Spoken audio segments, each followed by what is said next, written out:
Terima kasih. Assalamualaikum warahmatullahi wabarakatuh. Salam sejahtera bagi kita semua yang terhormat, pimpinan dan anggota Komisi 3 DPR RI yang kami hormati calon hakim ad hoc HAM atas nama Saudara Dr. Manotar Tampu Bolon SH.MH, serta hadirin yang kami muliakan.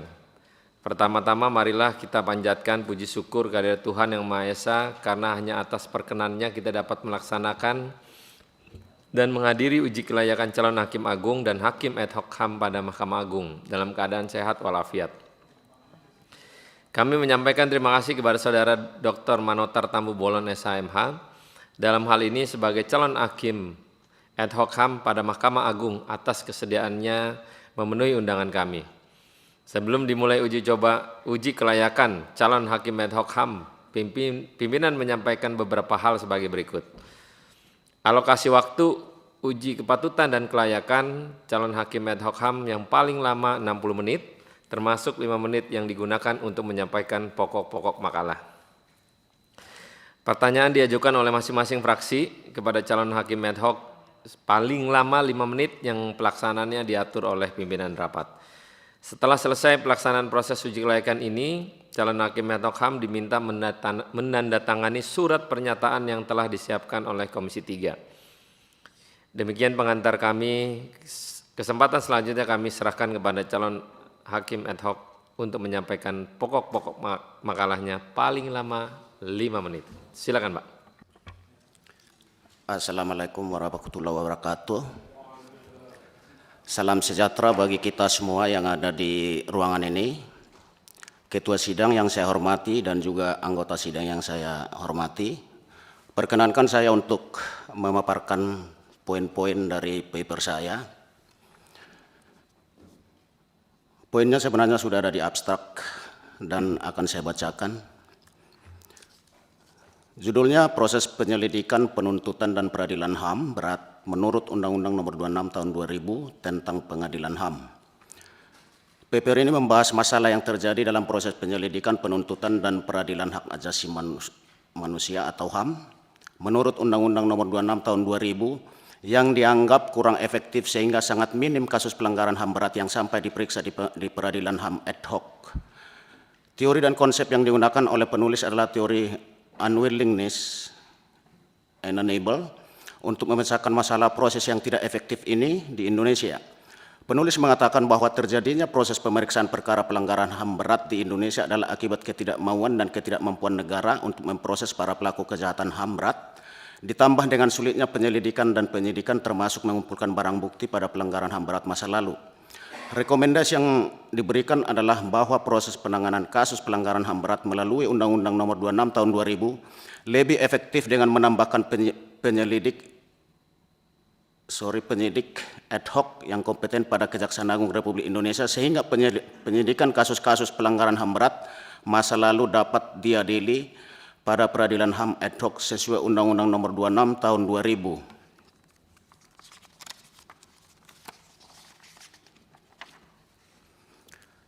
Kesimpulan saya, meskipun Indonesia memiliki undang-undang tentang peradilan HAM yang mengatur secara tegas jenis pelanggaran HAM berat, proses penyelidikan, penyidikan, dan penuntutan, serta mendirikan peradilan HAM ad hoc, namun kemudian dalam pelaksanaannya tidak efektif karena proses penyidikan di Kejaksaan Agung RI selalu mengalami kebuntuan, sehingga kasus-kasus pelanggaran HAM berat masa lalu bolak-balik dari Komnas HAM ke penyidik di Kejaksaan Agung RI.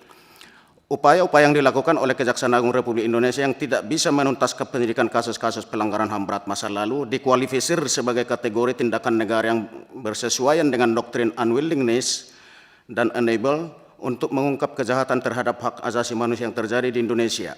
Baik doktrin unwillingness dan enable bila terjadi dalam suatu negara terhadap penuntasan kasus pelanggaran HAM berat, maka jurisdiksi ICC berlaku bagi negara tersebut dan artinya bisa dibuktikan bahwa negara dimaksud tidak serius dalam menyelesaikan kasus-kasus pelanggaran HAM berat masa lalu yang terjadi. Demikian, terima kasih. Cepat sekali. Kalau gitu. Ada yang dari sini? Tanya? Baik, Pak Nurdin, silakan Pak Nurdin. Begitu Pak Nurdin juga jangan lama-lama nanyanya. Enggak. Karena yang calon sebentar. Ya. Terima kasih pimpinan. Pimpinan dan rekan-rekan anggota Komisi 3 yang saya hormati, calon Hakim Agung yang ad hoc HAM yang saya hormati, Pak Manotar Sitembulan. Sebelumnya saya ingin klarifikasi dulu Pak, dari data yang kami dapat, Bapak kan caleg Pak, udah caleg tetap kan? Nah ini gimana? Kalau caleg tetap mau ikut pemilu atau nanti ikut ini dulu? Kalau hakim yang mungkin tidak lulus, ikut caleg, itu gitu Pak? Jangan sampai jadi dianggap job seeker gitu. Bisa saya jawab? Iya Pak, silakan. Setelah saya mengikuti beberapa seleksi dan terakhir wawancara di KY, saya sudah tidak punya aktivitas lagi untuk di partai begitu, Pak. Oh, baik, jadi nggak lagi ya. Baik, terima kasih Pak. Ini aja karena yang saya dapat. Interupsi Ketua, Ya. izin masih nyambung. Ini harus tegas Pak jawabannya. Bapak sudah mengundurkan diri, sudah dicoret atau belum? Kalau dicoret, Karena begini, ya, KPU itu terakhir memberikan kesempatan untuk perbaikan dalam rangka DJT itu 3 Oktober, nggak salah. Jadi kalau Bapak belum mundur, nama Bapak masih akan ada. Gitu loh. Ya. Itu di DJT. Itu proses ini kan lama Pak, di KY ini berbulan-bulan. Itu loh. Nah, ini harus dijawab tegas karena ini terkait dengan keputusan Komisi 3 nanti. Terima kasih. Lanjut Pak Nurdin. Baik, lanjut. Saya pikir ketua juga kalau memang benar mengundurkan diri kan harus ditampakkan surat di sini atau gimana, ada administrasinya. Nah, jawab dulu Pak. Udah mundur apa belum? saya belum mengundurkan diri secara resmi, tapi saya sudah tidak mengikuti proses apa-apa di partai. Oh, baik. Nah, kalau gitu, Padahal udah mau pilih Bapak ini kan. Suruh kali aku baca makalahnya. Iya benar, tapi kayak mana lah, udah caleg rupanya. Udah masuk. Interupsi pimpinan. Interupsi. Ntar dulu. Ya, silakan. Bentar, ayo jawab dulu bentar. Yes. Sebentarnya. Masih. Karena harus ada pakai aturannya. Jadi Pak Manotar, Saya lanjutkan ya.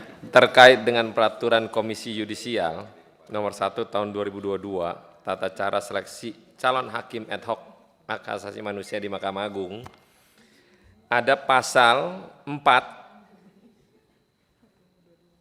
nomor 2 ayat 2 itu dinyatakan surat pernyataan tidak menjadi pengurus dan anggota partai politik. Jadi kalau Bapak belum mundur, walaupun prosesnya Bapak tidak ikutin, jadi dengan memohon maaf, kalau Bapak nggak mundur maka aturan ini berlaku sebagai pengurus partai politik.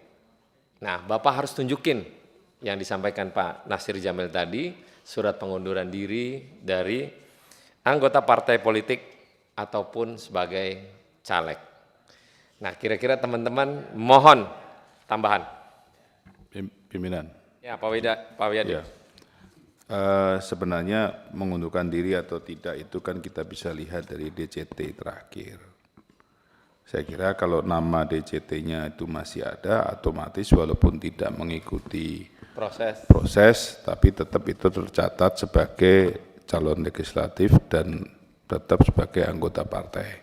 Jadi saya kira peraturan daripada KY itu tentunya akan berlaku untuk calon ini. Terima kasih. Yang lain? Interupsi pimpinan. Sepakat dengan rekan-rekan yang lain, saya kira untuk membuktikan bahwa yang bersangkutan ini tidak sebagai anggota partai politik, maka harus ditunjukkan surat pengunduran diri yang pertama itu, yang kedua adalah surat dari partai yang bersangkutan, Pak Ketua, bahwa yang bersangkutan betul sudah tidak menjadi anggota. Tanda terima pengunduran diri. Yang kedua, kalau memang ini tidak memenuhi syarat ya sudah, berarti kita batalkan. Itu Ketua. Terima kasih. Jadi teman-teman kita terusin dulu biar berproses, nanti selesainya baru kita putuskan final ya.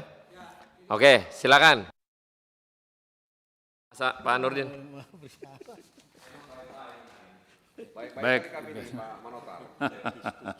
Pak Ketua, interupsi Pak Ketua. Apalagi?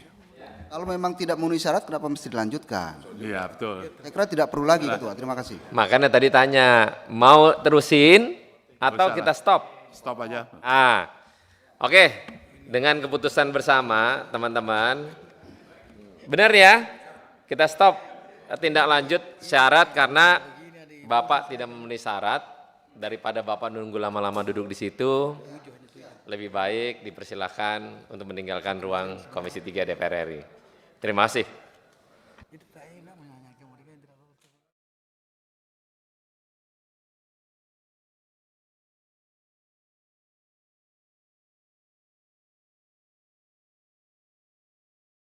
Untuk bapak-bapak terhormat, saya tinggal. Aina masuk aja.